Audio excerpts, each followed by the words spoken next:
It's a scientific fact that the hormones of stress downregulate genes and create disease, long-term effects. Human beings, because of the size of the neocortex, we can turn on the stress response just by thought alone. We can think about our problems and turn on those chemicals. That means then our thoughts could make us sick. So if it's possible that our thoughts could make us sick, is it possible then our thoughts could make us well? The answer is absolutely yes. Hey everybody, welcome to Impact Theory. Our goal with this show and company is to introduce you to the people and ideas that will help you actually execute on your dreams.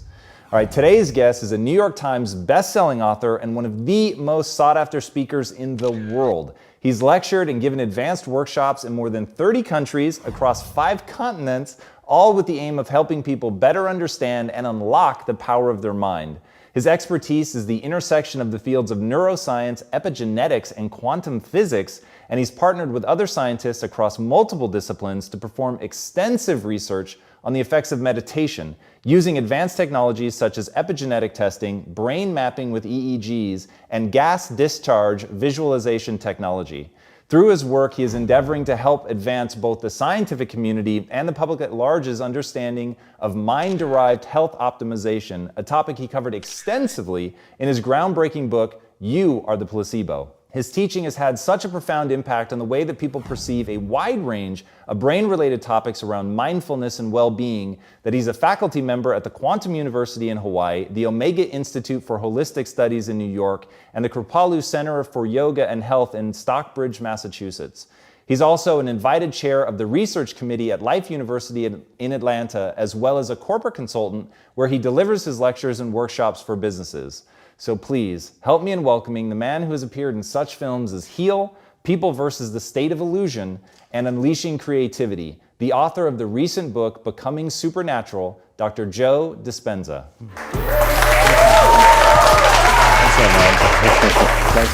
Thanks for being here. So diving into your world and how you perceive the sense of self and the way that you marry science to the way that we form memories, the way that we live in a perpetual state of reliving our past and things like that, it's really, really incredible. And I want to dive into the whole notion of you sort of being a habitual construct. Like what is that? What is the habit of you? Well, a habit is a redundant set of automatic, unconscious thoughts, behaviors, and emotions that's acquired through repetition. A habit is when you've done something so many times that your body now knows how to do it better than your mind. So if you think about it, people wake up in the morning, they begin to think about their problems. Those problems are circuits of memories in the brain. Each one of those memories are connected to people and things at certain times and places. And if the brain is a record of the past, the moment they start their day, they're already thinking in the past. Each one of those memories has an emotion. Emotions are the end product of past experiences. So the moment they recall those memories of their problems, they all of a sudden feel unhappy, they feel sad, they feel pain. Now, how you think and how you feel creates your state of being. So the person's entire state of being when they start their day is in the past. So what does that mean? The familiar past will sooner or later be predictable future. So if you believe that your thoughts have something to do with your destiny, and you can't think greater than how you feel, or feelings have become the means of thinking, by very definition of emotions, you're thinking in the past. And for the most part, you're going to keep creating the same life. So then people grab their cell phone, they check their WhatsApp, they check their text, they check their emails, they check Facebook, they take a picture of their feet, they post it on Facebook, they tweet something, they do Instagram, they check the news, and now they feel really connected to everything that's known in their life. And then they go through a series of routine behaviors. They get out of bed on the same side, they go to the toilet, they get a cup of coffee, they take a shower, they get dressed, they drive to work the same way, they do the same things, they see the same people, they push the same emotional buttons, and that becomes the routine, and it becomes like a program. So now they've lost their free will to a program, and there's no unseen hand doing it to them. So when it comes time to change, the redundancy of that cycle becomes a subconscious program. So now 95% of who we are by the time we're 35 years old is a memorized set of behaviors, emotional reactions, unconscious habits, hardwired attitudes, beliefs, and perceptions that function like a computer program.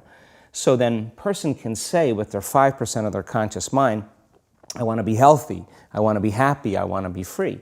But the body's on a whole different program. So then how do you begin to make those changes? Well, you have to get beyond the analytical mind, because what separates the conscious mind from the subconscious mind is the analytical mind. And that's where meditation comes in, because you can teach people through practice how to change their brainwaves, slow them down. And when they do that properly, they do enter the operating system where they can begin to make some really important changes. So most people then wait for crisis or trauma or disease or diagnosis. They wait for loss, some tragedy to make up their mind to change. And my message is, why wait? And you can learn and change in a state of pain and suffering, or you can learn and change in a state of joy and inspiration. And I think right now, the cool thing is that people are waking up. That's really interesting. And where I found the deepest hooks into how powerful this can be for somebody is when you talk about trauma. And you've talked about how people experience a traumatic event, but they then basically rehearse it, and how that then has this knock-on effect. So what is that? Why do people find it so hard to get past trauma? Well, the stronger the emotional reaction you have to some experience in your life, the higher the emotional quotient, the more you pay attention to the cause. And the moment the brain puts all of its attention on the cause, it takes a snapshot, and that's called a memory. So long-term memories are created from very highly emotional experiences. So what happens then is that people think neurologically within the circuitry of that experience, and they feel chemically within the boundaries of those emotions. And so when you have an emotional reaction to someone or something, most people think that they can't control their emotional reaction. Well, it turns out if you allow that emotional reaction, it's called a refractory period, to last for hours or days, that's called the mood. I say to someone, hey, what's up? You say, I'm in a mood. Well, why are you in a mood? Well, I had this thing happen to me 5 days ago, and I'm having one long emotional reaction. If you keep that same emotional reaction going on for weeks or months, that's called temperament. Why is he so bitter? I don't know, let's ask him. Why is he so bitter? Why are you bitter? Well, I had this thing happen to me 9 months ago. And if you keep that same emotional reaction going on for years on end, that's called a personality trait. And so learning how to shorten your refractory period of emotional reactions is really where the work starts. So then people, when they have an event, what they do is they keep recalling the event, because the emotions of stress hormones, the survival emotions, are saying, pay attention to what happened, because you want to be prepared if it happens again. Turns out most people spend 70% of their life living in survival and living in stress. So they're always anticipating the worst case scenario based on a past experience. And they're literally, out of the infinite potentials in the quantum field, they're selecting the worst possible outcome, and they're beginning to emotionally embrace it with fear. And they're conditioning their body into a state of fear. Do that enough times, body has a panic attack without you. You can't even predict it because it's programmed subconsciously. So then you say to the person, why are you this way? And they'll say, I am this way because of this event that happened to me 15 or 20 years ago. And what that means from a biological standpoint is that they haven't been able to change since that event. So then the emotions from the experience tend to give the body and the brain a rush of energy. So people become addicted to the rush of those emotions, and they use the problems and conditions in their life to reaffirm their limitation, so at least they can feel something. So now when it comes time to change, you say to the person, why are you this way? Well, every time they recall the event, they're producing the same chemistry in their brain and body as if the event is occurring, firing and wiring the same circuits and sending the same emotional signature to the body. Well, what's the relevance behind that? Well, your body is the unconscious mind. It doesn't know the difference between the experience that's creating the emotion and the emotion that you're creating by thought alone. So the body's believing it's living in the same past experience 24 hours a day, 7 days a week, 365 days a year. And so then when those emotions influence certain thoughts, and they do, and then those thoughts create the same emotions, and those same emotions influence the same thoughts, Now the entire person's state of being is in the past. So then the hardest part about change is not making the same choices you did the day before, period. And the moment you decide to make a different choice, get ready, because it's going to feel uncomfortable. It's going to feel unfamiliar. There's going to be some uncertainty. Why does it feel so uncomfortable? Is it because of the neurons that fire together, wire together, so there's like an easiness to that loop, just because literally, and you've talked very eloquently about this, the way that the neurons connect in the brain, how rapidly, I've seen you show footage of how rapidly those connections happen, which is pretty incredible. Is that what makes it so discomforting for people? I think that the bigger thing is that we keep firing and wiring those circuits. They become more hardwired. So you have a thought and then the program runs. But it's the emotion that follows the thought. If you have a fearful thought, you're going to feel anxiety. The moment you feel anxiety, your brain's checking in with your body and saying, yeah, you're pretty anxious. So then you start thinking more corresponding thoughts equal to how you feel. Well, the redundancy of that cycle conditions the body to become the mind. So now, when it comes time to change, a person steps into that river of change and they make a different choice, and all of a sudden, they don't feel the same way. So the body says, well, you've been doing this for 35 years. You're going to just stop suffering and stop feeling guilty and stop feeling shameful, and you're not going to complain or blame or make excuses or feel sorry for yourself. Well, the body's in the unknown. So the body says, I want to return back to familiar territory. So the body starts influencing the mind, and it says, start tomorrow. You're too much like your mother. You'll never change. This isn't going to work for you. This doesn't feel right. And so if you respond to that thought as if it's true, that same thought will lead to the same choice, which will lead to the same behavior, which will create the same experience, which will produce the same emotion. I want to talk about that notion of, give me a little more detail on what you mean by the body becomes the mind, or the unconscious mind. What do you mean by that exactly? Well, those are two different things. Your body is your unconscious mind. In a sense, if you're sitting down and you start thinking about some future worst-case scenario that you're conjuring up in your mind, and you begin to feel the emotion of that event, your body doesn't know the difference between the event that's taking place in your world, outer world, and what you're creating by emotion or thought alone. So most people then, they're constantly reaffirming their emotional states. So when it comes time to give up that emotion, they can say, I really want to do it, but really the body is stronger than the mind because it's been conditioned that way. So the servant now has become the master. And the person, all of a sudden, once they step into that unknown, they'd rather feel guilt and suffering because at least they can predict it. Being in the unknown is a scary place for most people because the unknown is uncertain. People say to me, well, I can't predict my future.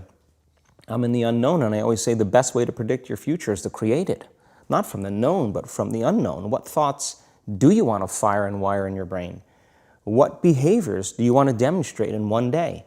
The act of rehearsing them mentally, closing your eyes, and rehearsing the action. Rehearsing the reaction of what you want, or action of what you want. By closing your eyes and mentally rehearsing some action. If you're truly present, the brain does not know the difference between what you're imaging and what you're experiencing in 3D world. So then you begin to install the neurological hardware in your brain to look like the event has already occurred. Now, your brain is no longer a record of the past. Now it's a map to the future. And if you keep doing it, priming it that way, the hardware becomes a software program. And who knows, you just may start acting like a happy person. And then I think the hardest part is to teach our body emotionally what the future will feel like ahead of the actual experience. So what does that mean? You can't wait for your success to feel empowered. You can't wait for your wealth to feel abundant. You can't wait for your new relationship to feel love, or your healing to feel whole. I mean, that's the old model of reality, of cause and effect, waiting for something outside of us to change how we feel inside of us. And when we feel better inside of us, we pay attention to whoever or whatever caused it. But what that means then is that from the Newtonian world is that most people spend their whole life living in lack, waiting for something to change out there. What do you mean the Newtonian world? The Newtonian world is all about the predictable. It's all about predicting a future. But the quantum model of reality is about causing an effect. The moment you start feeling abundant and worthy, you are generating wealth. The moment you're empowered and feel it, you're beginning to step towards your success. The moment you start feeling whole, your healing begins. And when you love yourself and you love all of life, you'll create an equal. And now you're causing an effect. And I think that's the difference between living as a victim in your world, saying, I am this way because of this person or that thing or this experience. They made me think and feel this way. When you switch that around, you become a creator of your world, and you start saying, my thinking and my feeling is changing an outcome in my life. And now that's a whole different game, and we start believing more that we're creators of reality. So how do we go from, okay, I have this negative emotion, it's controlling my life, it's got me in this cycle of, I think about this emotion, which triggers a chemical reaction, which trains my body to feel that way, which makes it easier, more likely I will do it again. And so now I'm in this vicious cycle. And it's unconscious. Right. And you said, does your thinking create your environment, or does your environment create your thinking, which I thought was really, really interesting. So how do we then go from that, like mechanistically, to begin this visualization process of something that's empowering? It's me in a different state. It's my future self. Is it meditation? What does that look like? If you're not being defined by a vision of the future, then you're left with the old memories of the past, and you will be predictable in your life. And if you wake up in the morning and you're not being defined by a vision in the future, as you see the same people and you go to the same places and you do the exact same thing at the exact same time, it's no longer that your personality is creating your personal reality. Now your personal reality is affecting or creating your personality. Your environment is really controlling how you think and feel unconsciously, because every person, everything, every place, every experience has a neurological network in your brain. Every experience that you have with every person produces an emotion. So some people will use their boss to reaffirm their addiction to judgment. They'll use their enemy to reaffirm their addiction to hatred. They'll use their friends to reaffirm their addiction to suffering. So now they need the outer world to feel something. So to change then is to be greater than your environment, to be greater than the conditions in your world. And the environment is that seductive. So then why is meditation the tool? Well, let's sit down, let's close our eyes. Let's disconnect from your outer environment. So if you're seeing less things, there's less stimulation going to your brain. If you're playing soft music or you have earplugs in, less sensory information coming to your brain, so you're disconnecting from your environment. If you can sit your body down and tell it to stay like an animal, stay right here. I'm going to feed you when we're done. You can get up and check your emails. You can do all your texts. But right now, you're going to sit there and obey me. So then, when you do that properly, and you're not eating anything or smelling anything or tasting anything, you're not up experiencing and feeling anything, you would have to agree with me that you're being defined by a thought, right? So when the body wants to go back to its emotional past, and you become aware that your attention is on that emotion, and where you place your attention is where you place your energy, you're siphoning your energy out of the present moment into the past, and you become aware of that. And you settle your body back down in the present moment, because it's saying, well, it's 8 o'clock. You normally get upset because you're in traffic around this time, and here you are sitting, and we're used to feeling anger, and you're off schedule. Oh, it's 11 o'clock, and you usually check your emails and judge everybody. Well, the body's looking for that predictable chemical state. Every time you become aware that you're doing that, and your body is craving those emotions, and you settle it back down into the present moment, you're telling the body it's no longer the mind, that you're the mind, and now your will is getting greater than the program. And if you keep doing this over and over again, over and over again, over and over again, just like training a stallion or a dog, it's just going to say, I'm going to sit.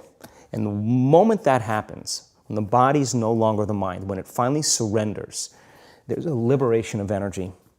We go from particle to wave, from matter to energy, and we free ourselves from the chains of those emotions that keep us in the familiar past. And we've seen this thousands of times. In fact, we can actually predict it now on a brain scan.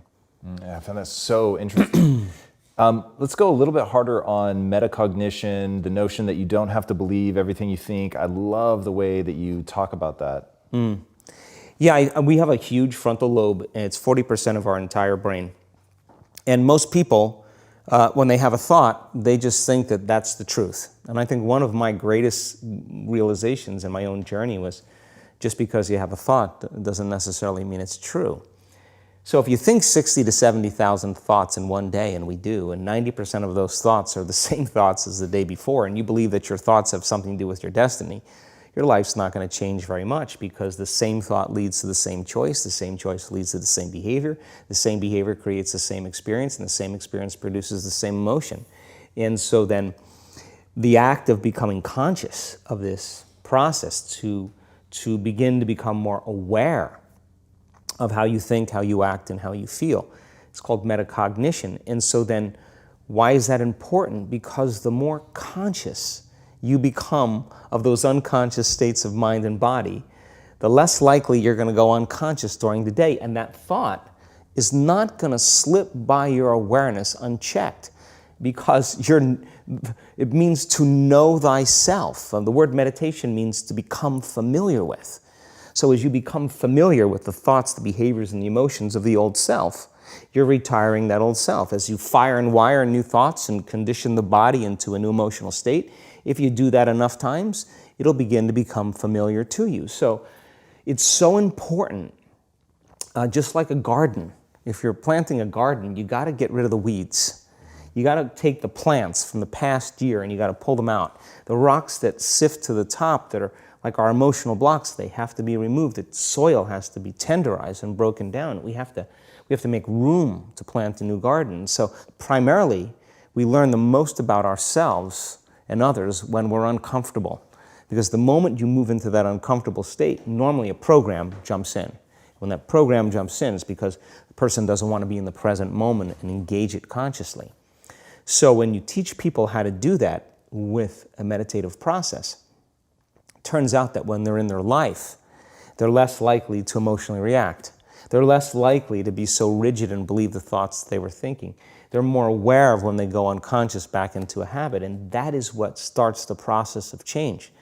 And so we have to unlearn before we relearn. We have to break the habit of the old self before we reinvent a new self. We have to prune synaptic connections and sprout new connections. We have to unfire and unwire and refire and rewire. We have to unmemorize emotions that are stored in the body, and then recondition the body to a new mind and to a new emotion, like deprogram and reprogram. That's the act, and it's a two-step process. Yeah, I like the way that you call that out as an action. There was another thing that you said that I thought was really powerful about how insights themselves are essentially inert. They don't do anything. What then do we do with an insight? How do we take a breakthrough moment and make sure that it's not just a breakthrough moment? Like, I guarantee people watching right now are having like 100 aha moments. For sure, that was definitely the case for me as I was researching you. And when you said that, I was like, and that's the danger, that you have the aha and then nothing. Yeah, and it is a danger, because then people will shrink back into mediocrity, and they'll use the insight to excuse them from taking a leap. They'll say, yeah, I have a chemical imbalance in my brain. Yeah, my father was really overbearing. He was a perfectionist. That's why I am the way I am. People, they come up with stuff to excuse themselves. The insight is actually giving them permission to stay limited. And it's an amazing idea, because they'll say to you that they really want to get over their anxiety. But let's take your ex-husband, let's put him in a straitjacket, let's duct tape him and shoot him to the moon. Now what? I mean, what are you going to do now? You still have to make those changes. And so then when the person's enemy dies, or something shifts in their life, and that person's gone, they'll find another person to hate. This is just how we function as human beings. We just slide another reason to feel those emotions. So I think when people start to understand this, I think knowledge is power, but knowledge about yourself is self-empowerment. So how much of this is really learning to just bifurcate the world into, there's negative emotions that have negative neurochemistry associated with, and you said that in those states, if you're living in a perpetual state of stress hormones and things like that, illness is like a step away. And then just the other side of that is understanding, but there's this whole other side of positive energy, which happiness, joy, empowerment, whatever that neurochemical cocktail is, but that when you're on that side, your immune system is more likely to function well. Like, is that just sort of bringing it down to like a really base level, is yeah. that sort of one of the big choices? Well, let's talk about it in terms of survival or creation. As I said, 70% of the time, people live in stress, and living in stress is living in survival. Now, all organisms in nature can tolerate short-term stress. You know, a deer gets chased by a pack of coyotes. When it outruns the coyotes, it goes back to grazing and the event is over. And the definition of stress is when your brain and body are knocked out of balance, out of homeostasis. The stress response is what the body innately does to return itself back to order. So you're driving down the road, someone cuts you off, you jam on the brakes, you may give them the finger, and then you settle back down and the event is over and boom, now everything's back to normal. But what if it's not a predator that's waiting for you outside the cave, but what if it's your coworker sitting right next to you? And all day long, you're turning on those chemicals because they're pushing all your emotional buttons. When you turn on the stress response and you can't turn it off, now you're headed for disease because no organism in nature can live in emergency mode for that extended period of time. It's a scientific fact that the hormones of stress downregulate genes and create disease, long-term effects. Human beings, because of the size of the neocortex, we can turn on the stress response just by thought alone. We can think about our problems and turn on those chemicals. That means then our thoughts could make us sick. So if it's possible that our thoughts could make us sick, is it possible then our thoughts could make us well? And the answer is absolutely yes. So then, what are the emotions that are connected to survival? Let's name them. Anger, aggression, hostility, hatred, competition, fear, anxiety, worry, pain, suffering, guilt, shame, unworthiness, envy, jealousy. Those are all created by the hormones of stress. And psychology calls them normal human states of consciousness. I call those altered states of consciousness. So then we tend to remember those traumatic events more because in survival, you better be ready if it happens again. And when the survival gene is switched on, you could have 10 really great things that happen to you in your day. And you just have one bad thing that happens and you cannot take your attention off that unhappy thing because the survival gene is switched on. It's really interesting. How does epigenetics come into play in all this? Like, what's actually happening? You've talked pretty profoundly about proteins and like really at a deep level how we're signaling to our genetics to create these kinds of changes. What does that actually look like? Well, epigenetics, epi means above the gene. And many years ago, after the DNA helix was discovered by Watson and Crick, they said the blueprints of life, all diseases are created from genes.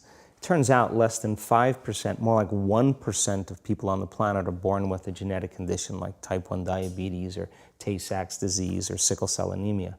The other 95 to 99% are created by lifestyle and by choices. You can take two identical twins, exact same genome. One dies at 51, the other one dies at 85. Same gene, different environment. So all of a sudden they said, we lied. That was wrong. It's not genes that create disease. It's the environment that signals the gene that creates disease. Well, okay. But that's not the whole truth too, because you could have two people working side by side in the same factory. One gets cancer after being exposed to a carcinogenic for 25 years. Both working for 25 years, the other one has no cancer at all. So there must be some internal order that would cause one person to not get it while another one does. So is it possible then, if the environment signals the gene, and it does, and the end product of an experience in the environment is called an emotion, can you signal the gene ahead of the environment by embracing an elevated emotion? We've done the research on this. We measured 7,500 different gene expressions in a group of people that came to an advanced event for 4 days. And we had them doing a seated meditation, a walking meditation, a laying down meditation, a standing meditation. And at the end of 4 days, just 4 days, the common 8 genes that were upregulated, 2 genes to suppress cancer cells and tumor growth, 2 genes for neurogenesis, the growth of new neurons in response to novel experiences and learning, the gene that signals stem cells to go to damaged areas and repair them, the gene for oxidative stress, was upregulated. We started seeing all these genes that are very, very healthy to cause the body to flourish. Imagine if people were doing that for 3 months. We also measured telomeres, the little shoestrings on the end of DNA that tell us our biological age. We asked people to do the work, meditation, 5 out of 7 days for 60 days. Measure their telomeres that determine their biological age. 60 days later, 74% of the people lengthened their telomeres. 40% significant change. 20% a very remarkable change. That means that they got a little bit of their life back. If it had lengthened by 10%, they got 10% of their life back. That's incredible. Before I ask my last question, tell these guys where they can find you online. Sure, my website is just drjoedispenza.com. You can follow us on Facebook, Twitter, Instagram. We're all over. And then my final question, what's the impact that you want to have on the world? I think that the end game for me is to empower people to such a degree that they realize that they need less things outside of them to make them happy, less things outside of them to regulate their moods and their behaviors, and that they begin to use the kind of the power that we all have access to, and to really and to change the world, to make a difference so that there's more peace, there's more wholeness, there's more connection, that we support and love each other, we serve better. And I think that we have to start, for the most part, if everybody's working on themselves and doing their best to present the greatest ideal of themselves to the world, I think the world will be a better place. And so that's my passion, and I'm witnessing it happening now more than I ever thought I would. That's incredible. Joe, thank you so much for being here. It was amazing having you. Guys, go watch this man's videos. They are some of the best explanations of what's going on inside the mind that I've ever come across. There were several that I literally have people in my life that I'm going to force to sit down and watch these things. There's just incredible explanations of how you create yourself out of the things that you do habitually. The way that you think creates a feeling. The way that you feel creates thinking that matches that. And then you get in this cycle, and that coming down to that personality ultimately being a finite set of patterns in your brain, I think is really, really illuminating in terms of how we actually experience the world. And I think when people understand that it's within your control, that you don't have to believe every thought that you think, that you can step outside of that you can leverage metacognition to think about your thinking and deconstruct it and decide what you want to think about and start focusing on that, and create an entirely different version of yourself that has new, elevated feelings, that's over on the side of the positivity, empowering yourself. I think it's really incredible, and he gets deep into the mechanistic stuff, which I love. You guys will not regret diving deep into this man's world. I think you will get some incredible revelations. All right, if you haven't already, be sure to subscribe. And until next time, my friends, be legendary. Take care. Yeah. Thank you so much for being here. That was incredible. Hey everybody, thank you so much for watching and being a part of this community. If you haven't already, be sure to subscribe. You're going to get weekly videos on building a growth mindset, cultivating grit, and unlocking your full potential.